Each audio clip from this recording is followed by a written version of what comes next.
ओम जय जय जय नमोस्तु नमोस्तु नमो अर्यंताणं नमो सिद्धाणं नमो आर्याणं नमो वज्रायणं नमो लोये सर्वसावणं मंगलम भगवान वीरो मंगलम गौतमो गणे मंगलम कुंदकुंदादि जयं धर्मोस्तु मंगलम सर्वमंगल मांगल्यं सर्वकल्याणकारकं प्रधानं सर्वधर्माणां जयनं जयतु शास नमः समय साराय स्वानुभूत्या चकासते चित्सभावाय भावाय सर्वभावान्तर्चित वंदित्तु सर्वसिद्धे धूमचर्मणो वम गतिम पत्ते वोच्छामि समय पावुड़ मणिमस्त केवली भणिदम। हाय महान पवित्र ग्रंथ श्री समय सार जी, इस भरत क्षेत्र का सबसे उत्कृष्ट साहित्य अगर में कोई अगर है तो समय सार जी है। इस पूरे भरत क्षेत्र का सारी किताब उठा लो, समय सार से महान कोई भी नहीं है। समय सार अगर आपके हाथ में है तो सबसे महान शास्त्र आपके हाथ में है, सबसे महान पुस्तक आपके हाथ में है। इससे महान भरत क्षेत्र में कुछ भी नहीं है। आपने खोल दिया अगर इसको तो समझ लो कि आपने सबसे महान किताब खोल दी इस भरत क्षेत्र में। चाहे इतने वैज्ञानिक वगैरह हों, जितने आविष्कार कर रहे हों, चाहे जो हो, चाहे पुराने जो हों, शरीर के संबंध के हों, जो भी हों, इससे महान शास्त्र कोई भी नहीं है। उसके अंदर चल रही है अपनी गाथा नंबर 6 है।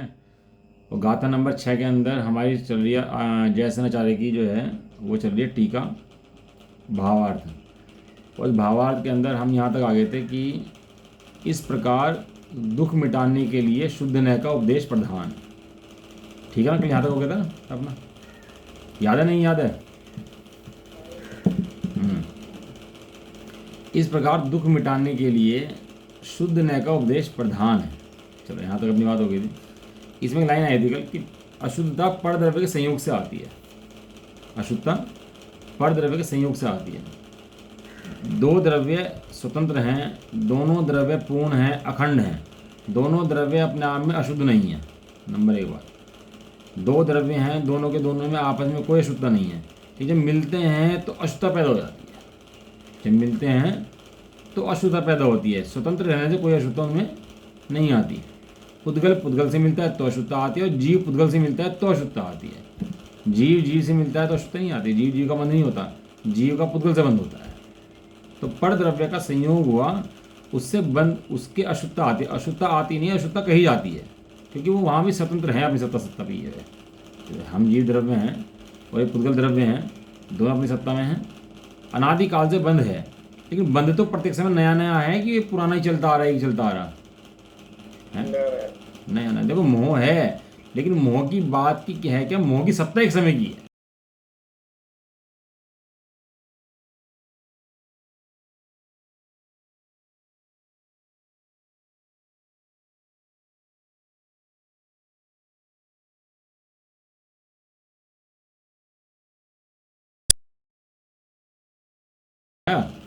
कि पर द्रव्य के संयोग से अशुद्धता आती है, और द्रव्य में नहीं आती है, पर्याय में आती है। द्रव्य में नहीं आती, उसके बाद भी अशुद्धता कहाँ आती है, पर्याय के अंदर अशुद्धता आती है। तो ये थोड़ी सी कल बात रह गई थी, तो मैंने क्लियर कर दिया कि अशुद्धता पर द्रव्य के संयोग से आती है। सिद्ध भगवान क्या है, एक अखंड मूर्ति हैं, तो न शुद्धता आती ही नहीं, अशुद्धता प्रसंग बनता ही नहीं है। जो जुड़े, जो चिपके तो अशुद्धता आए। घर से बाहर निकले तो सीधा उठाई जाए, और रेखा पार ना करे तो सीधा क्यों उठाई जाए? अपनी रेखा पार करेगा सो ही बंधेगा, और अपनी रेखा पार नहीं करेगा सो नहीं बंधेगा।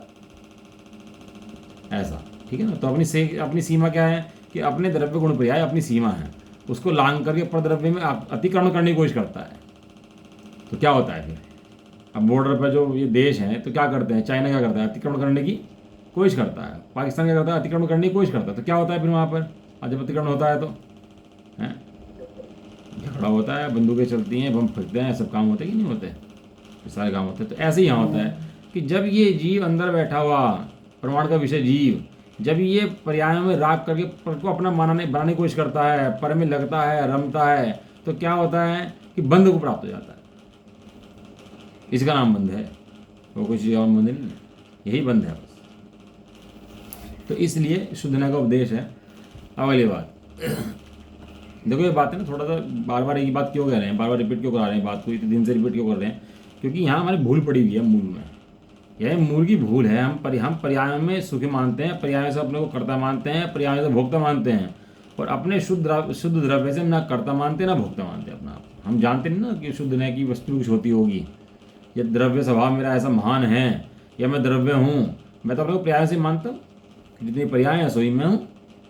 तो दृष्टि बार बार जो है ना क्या क्या उस दृष्टि को तोड़ते हैं, अभ्यास कराते हैं उसका। शुद्ध न्याय कह रहे हैं, अशुद्ध न्याय को असत्यार्थ कहने से यह नहीं समझना चाहिए कि आकाश के फूल की भांति वस्तुधर्म सर्वथा ही नहीं है। अशुद्ध न्याय है, इन गौण है, हे है, छोड़ने लायक है। अशुद्धता का ज्ञान अशुद्धता का भाव कराने के लिए है। अशुद्धता का ज्ञान है, अशुद्धता का ज्ञान ना हो तो अशुद्धता का भाव कैसे करेगा। अशुद्धता का ज्ञान है, किस लिए अशुद्ध ज्ञान, कि अशुद्धता का ज्ञान अशुद्धता का अभाव करने के लिए है, अशुद्धता को हे जान करके छोड़ने के लिए है। कपड़ा मैला हो आपका, बेटा कपड़ा मैला हो है, तो क्या करते हो उसको, अलमारी में रखते हो कि वॉशिंग मशीन में गिर देते हो, कहाँ गिरते हो, फेंकते हो उसको,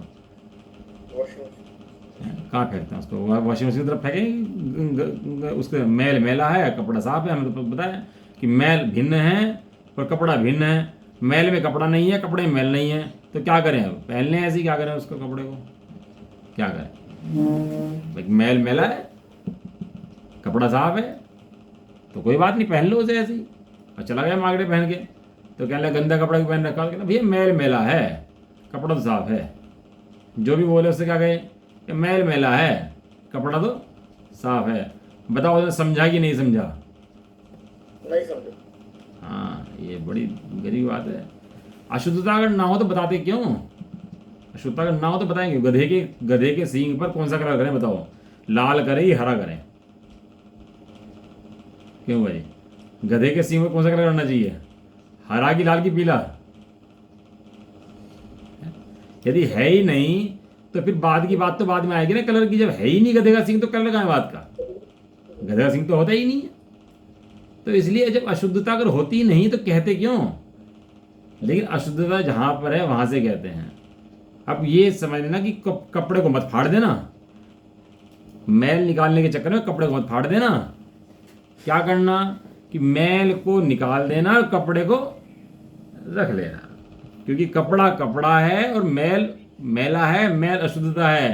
तो अशुद्धता हटाने लायक है, अशुद्धता हटानी है, वस्तु नहीं हटानी है। अब क्या करता है, ये दो तरह के जीव होते हैं, या तो बस छोड़ देगा कि मैल मैला है भैया, मैं तो कपड़ा है तो ऐसे चलता रहेगा, कोई बात नहीं, चलता रहे तो क्या फर्क पड़ रहा है, चलता है। ऐसे तो निगोद चलता है, फिर निगोद नरक चलता है, सब चलते हैं।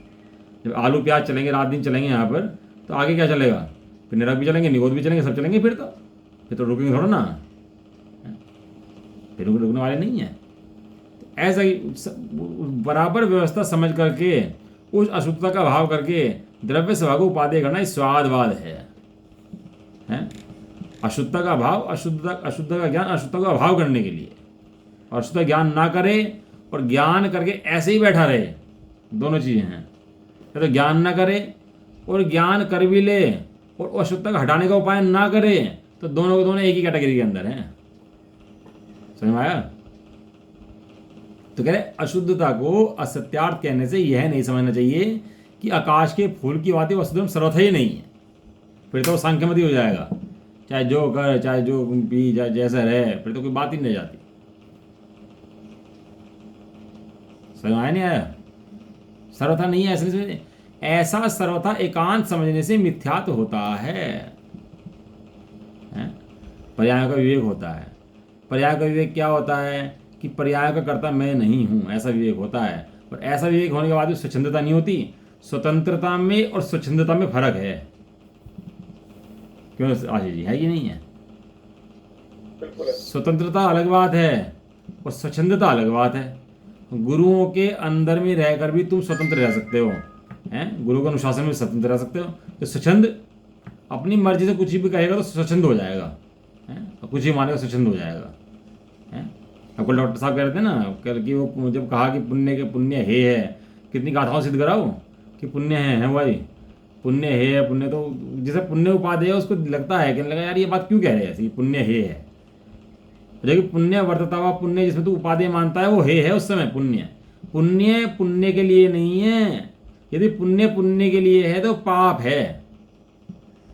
पुण्य किसके लिए है? वो शुद्धात्मा की आराधना के लिए है। पुण्य यदि शुद्धात्मा की आराधना के लिए पुण्य कर रहा है तो उस पुण्य को पुण्य नाम देंगे, और शुद्धात्मा की आराधना के लिए नहीं करता, खाली देवगति चला जाऊंगा, यहाँ चला जाऊंगा, तो पुण्य पुण्य नहीं, पुण्य पाप है। गाथाएं पढ़ने करते हैं चार कुंकुम देव की, हमारे पास तो प्रमाण है ना सब चीजों का।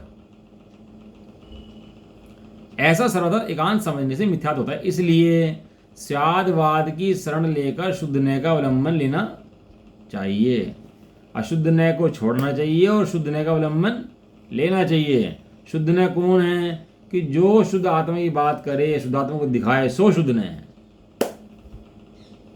अब क्या है कि जब अभ्यास करते हैं तो धीरे धीरे क्या होता है, राग अपना भी छूटता चला जाता है और शुद्ध आत्मा अभ्यास बढ़ता चला जाता है। इस तरह चौथा गुण स्थान आ जाता है, 5 आ जाता है, 6 आ जाता है, मुनि बन जाते हैं, सिद्ध बन जाते हैं।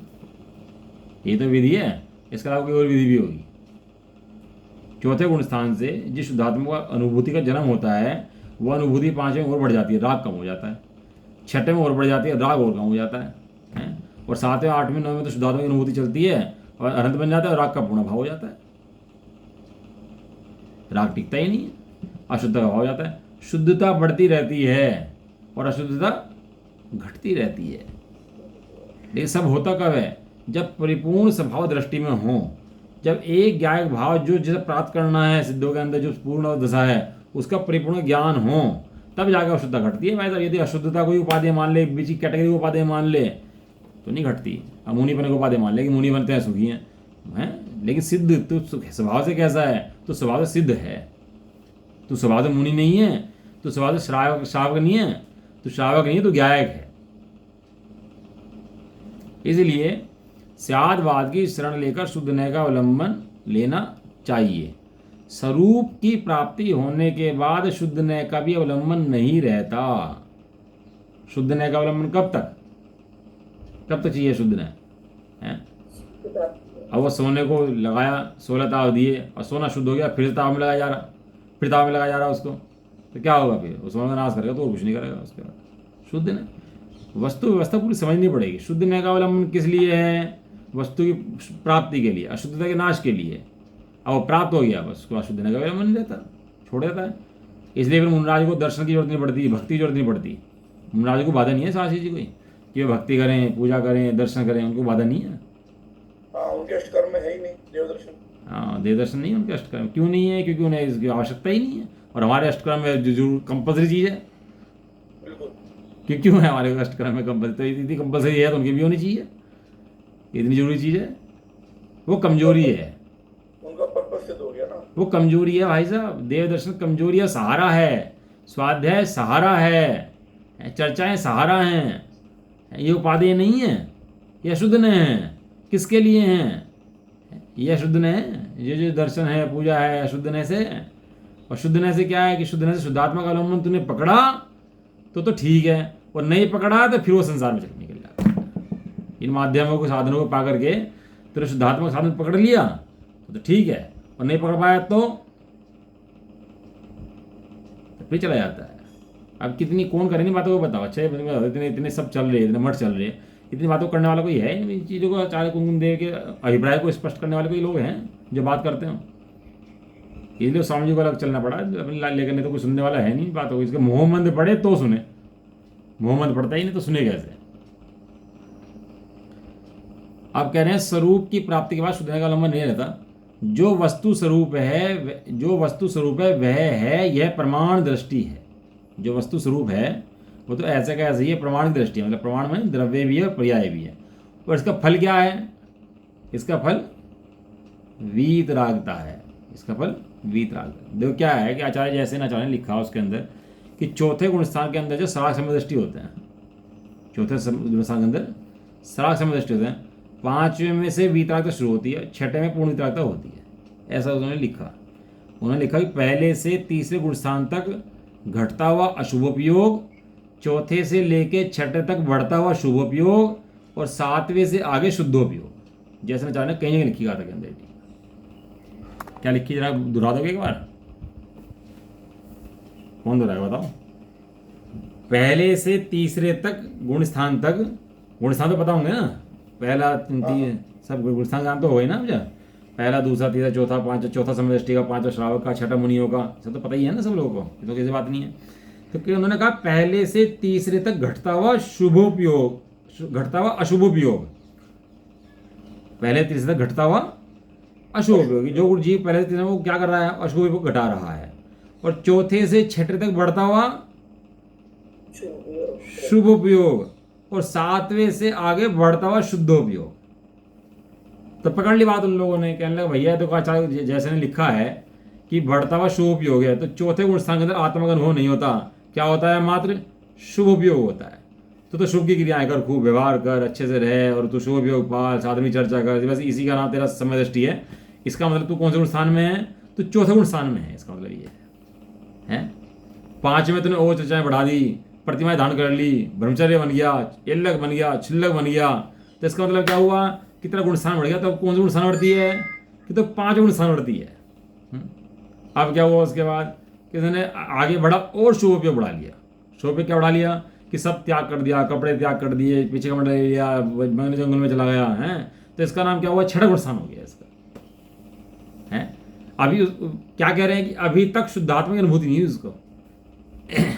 क्या नहीं हुआ आशीष जी, अभी तक शुद्धात्मा की अनुभूति हुई। अब जब 7वें में जाएगा तो पहली बार शुद्धात्मा की अनुभूति उसको अब होगी। आचार्य जी ने कहीं नहीं लिखी है बात। आज कल्पना बहन ने इतना बढ़िया लिखा, कहने लगा पहले से तीसरे में घटता हुआ अशुभ उपयोग है ना भाई, तो क्या था ना, घटता हुआ अशुभ उपयोग है, तो पहले के अंदर अशुभ उपयोग बहुत ज़्यादा है, दूसरे में और कम है, और तीसरे में और कम है, बराबर बात है। तो पहले के अंदर अशुभ उपयोग तीव्र गति का है? अब वहाँ शुभ उपयोग तो नहीं है, वहाँ शुभ उपयोग तो नहीं है ना। तो ये बता, पहले गुण स्थान का जीव देवगति में कैसे चला जाता है बिना शुभ उपयोग के, हैं? पहले गुण स्थान का जीव जो है, वो जो पहले गुण स्थान का जीव है, वो देव गति में कैसे जाता है जबकि शुभ उपयोग नहीं है? तो सर्वत अशुभ उपयोगी है ना उसको। तो हम धर्म चर्चा कर रहे हैं और पहले गुण स्थान में समझ करो हों, तो पहले गुण स्थान में धर्म चर्चा कर सकते हैं क्या बिना शुभ उपयोग के? तो इसका मतलब ये बात समझनी पड़ेगी कि वहाँ अशुभ उपयोग मुख्यता से है ऐसा कहा है, लेकिन वहाँ शुभ उपयोग नहीं है ऐसा नहीं है, सर्वथा नहीं है ऐसा नहीं है। वो अपेक्षा समझनी पड़ेगी उसकी। अपेक्षा क्या है कि पहले में शुभ उपयोग बहुत कम है और अशुभ उपयोग बहुत ज़्यादा है। परसेंटेज वाइज हो गया ना। हाँ, उसकी परसेंट 10% है, उस पर 90% है, तो घटता बढ़ता हुआ है। अभी चौथे गुण स्थान में आया, चौथे गुण स्थान में शुभ उपयोग बढ़ गया उसका। अब चर्चाएं करने लगा, धर्म चर्चा पढ़ता है, सब काम करता है, मंदिर में पूजा करता है, पाठ करता है, सब क्रियाएं बढ़ी नहीं बढ़गी। तो उस क्रियाओं की अपेक्षा कहा कि बढ़ता हुआ शुभ उपयोग है, तो क्रियाएं बढ़ रही हैं, लेकिन शायद शुद्ध उपयोग ना बढ़े तो वो शुभ उपयोग नहीं है, वो शुभ उपयोगी है। वो नीचे कैटेगरी का है, वो पहले गुण स्थान वाला है, वो वहाँ पर अंश है। चौथे में अंश है, 5वें में और बढ़ जाता है शुद्धोपयोग, और 6ठे में उसकी परिणति रहती है, और 7वें से आगे तो प्रचुर है ही, उसके आगे तो कोई बात ही नहीं करते, वो तो बराबर है, वो तो ठीक है। 7वें से आगे तो बढ़ता हुआ शुद्धोपयोग है, वहाँ शुभ उपयोग है ना अशुभ उपयोग है। लेकिन चौथा गुण स्थान मेन है, जहाँ सारा खेल चलता है। कहते हैं कि चौथे गुण स्थान के अंदर आत्मा का अनुभव ही नहीं होता। पहले से तीसरा घटता हुआ अशुभ योग, अशुभ उपयोग, हाँ, पहले तीसरे में घटता हुआ अशुभ उपयोग, जबकि वहाँ शुभ उपयोग भी है, और चौथे के अंदर तो शुभ उपयोग भी है, अशुभ उपयोग भी है, और शुद्धोपयोग भी है। क्लासेस ये है कि नहीं है? क्या कोई लड़ने मारने आ रहा हो, अब रामचंद्र जी ने जो युद्ध करा, इतना बड़ा शुभ उपयोग में करा कि अशुभ उपयोग में करा? लड़ाई का परिणाम क्या होता है? शुभ उपयोग होता है, शुभ उपयोग होता है। ये धर्म चर्चा वार्ता, ये तो शुभ उपयोग है, और ये परिणाम तो अशुभ उपयोग है।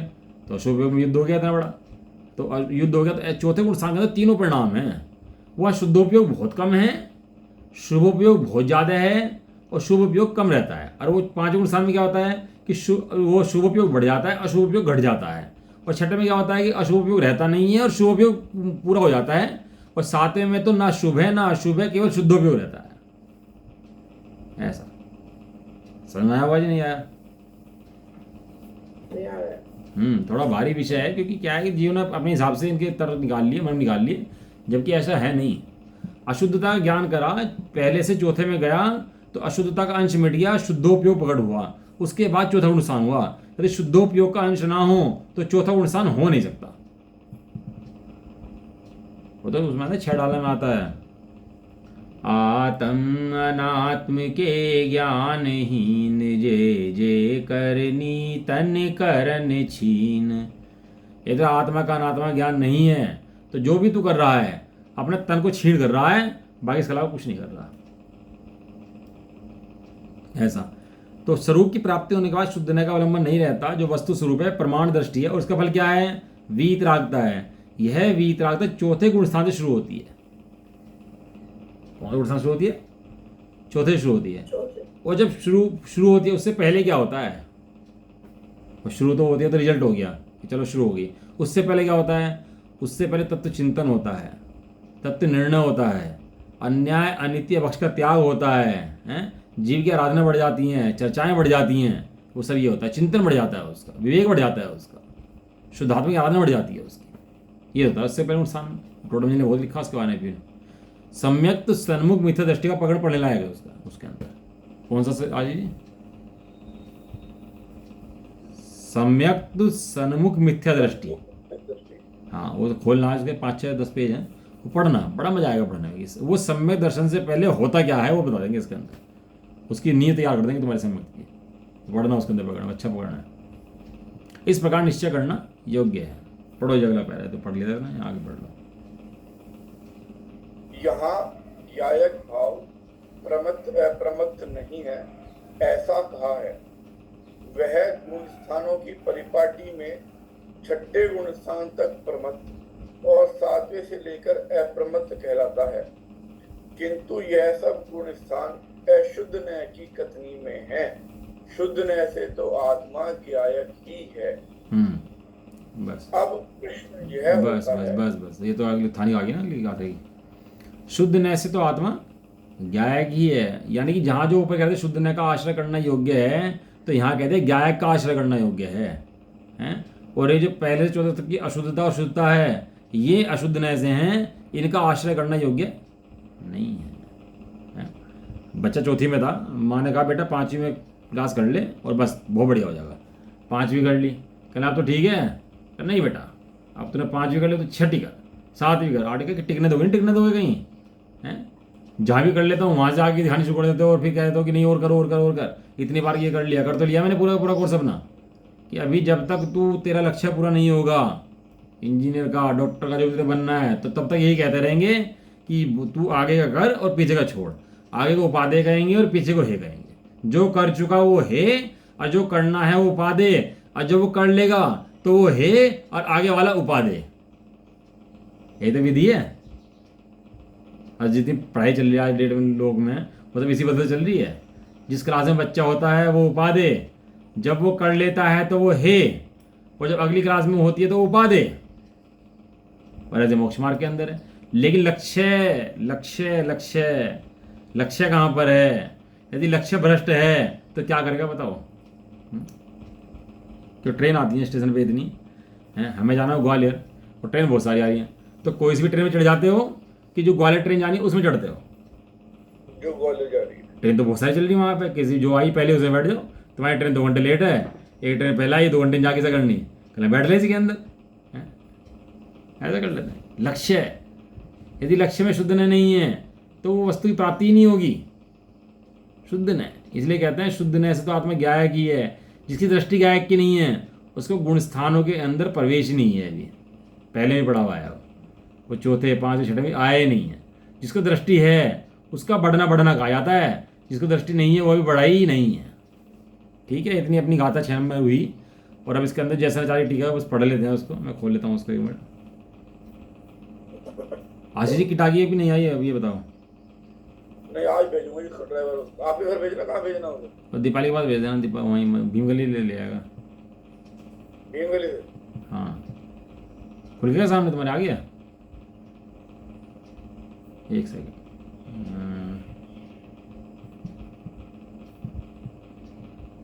हाँ जी पढ़ो इसको। भीमगली जो ट्रस्ट पे मिलेगी। हाँ पढ़ो जी, थानिका से पढ़ो। आचार्य जयसिंह की टीका पढ़ रहे हैं हम, हैं? उन्होंने क्या कहा इस टीका के बारे में? हाँ पढ़ो जी। अब यह शुद्धात्मा कौन है, ऐसा पूछे जाने पर उसका उत्तर देते हैं, ऋणवी होती अपमत्तो ऋणापमत्तो, अर्थात शुद्ध द्रव्यार्थिक नय से आत्मा के शुभ अशुभ भाव रूप परिणमन का अभाव होने से आत्मा अप्रमत्त और प्रमत्त नहीं है। हाँ देखो क्या है, शुद्ध द्रव्यार्थिक नय से वास्तव में नय कोई है तो शुद्ध द्रव्यार्थिक नहीं है। बाकी सब नए तो व्यवहारण्य हैं।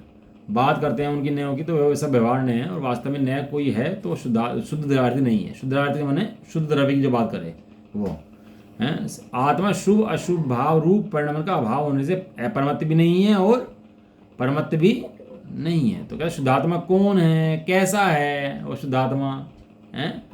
ऊपर संस्कृत में है ना, अयम कोयम शुद्धात्मेति पृष्ठे प्रत्युत्तम ददाति। अब वो कौन सा शुद्धात्मा कैसा होता है ऐसा पूछने पर उत्तर देते हैं। संस्कृत में ऊपर लिखा है ना, अथम कोयम शुद्धात्मेति। संस्कृत में पढ़ो ना, बड़ा मजा आता है। न विहोदी नापमत्तो नापमतो शुद्ध द्रव्यार्थिक नयन शुभ अशुभ परिणाम भावान भवत्य परमत्तश्च। परमत्त भी नहीं है और अपरमत्त भी नहीं है। शुभ अशुभ भाव का परिणाम का अभाव होने से, अभावात ना आत्मा के अंदर शुभ परिणाम है ना अशुभ परिणाम है। ये नहीं कह रहे देह से नहीं आ रहा है, ये नहीं कह रहे कर्मों से नहीं आ रहा है, ये नहीं कह रहे राग से नहीं आ रहा है, ये कह रहे हैं जो अपनी पर्याय हैं उनसे नहीं आ रहा है। मूल गाथा है ना। आगे दूसरा खोलता हूँ परमत शब्द से दूसरा खोलता हूँ, एक सेकंड।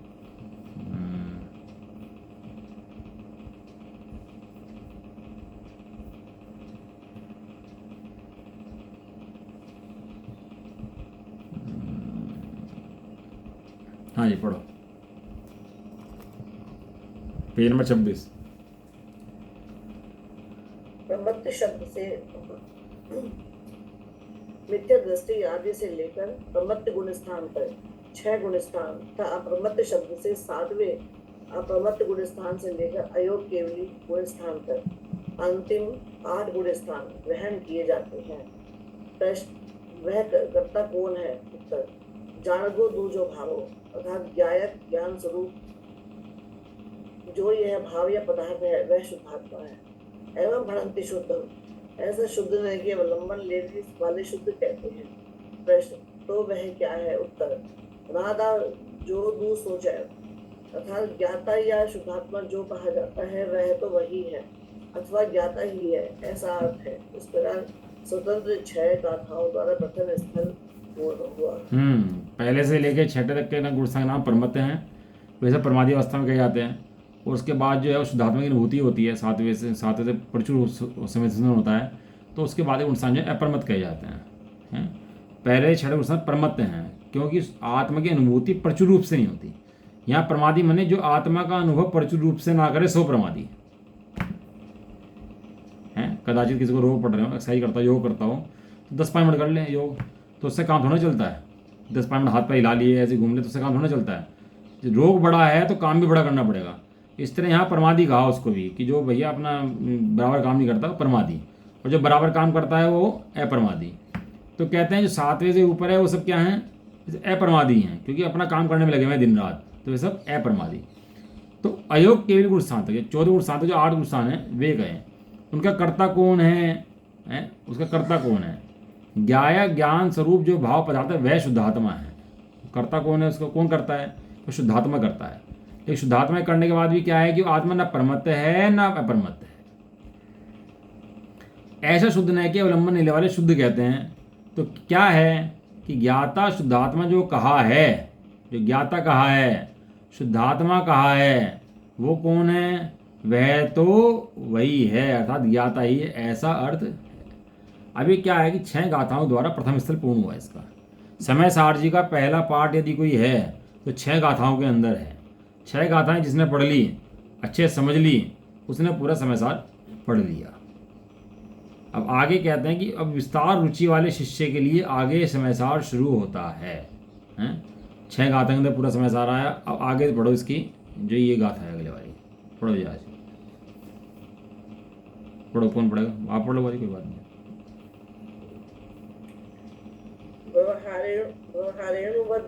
उत्थानी का पढ़ो पहले, उत्थानी का। अब यह प्रश्न होता है, दर्शन ज्ञान चरित्र वत वे नास्या शुद्धत्व मिति चेत। बहुत बढ़िया। यह प्रश्न होता है कि दर्शन ज्ञान और चरित्र को आत्मा का धर्म कहा गया है, किंतु यह 2-3 भेद हुए और इन भेद रूप भावों से आत्मा को अशुद्धता आती है। इसके उत्तर स्वरूप गाथा सूत्र कहते हैं।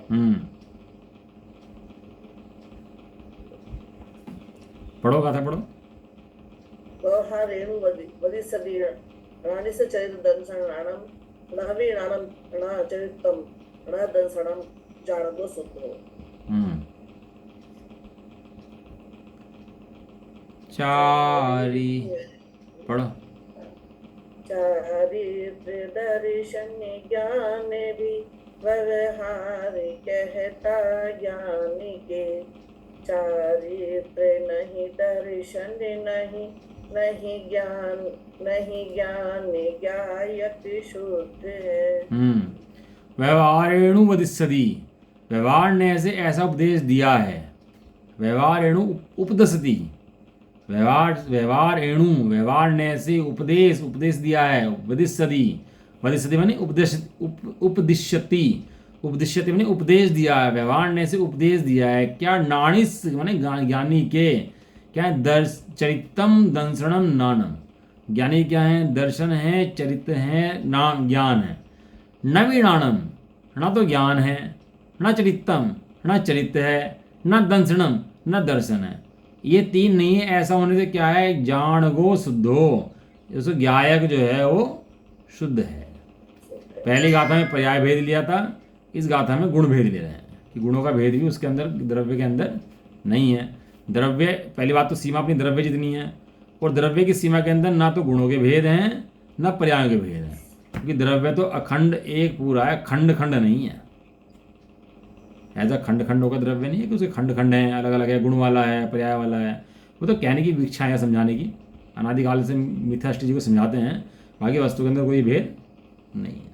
इतना है। अब इसकी चर्चा जो है वो कल करेंगे कि दर्शन के, ज्ञान के, चरित्र के भेद के अंदर आत्मा क्यों कहे, कैसे कहे, क्यों नहीं है, हाँ क्यों कर रहे हैं, ना क्यों कर रहे हैं, ये तीन भेद हैं कि एक है।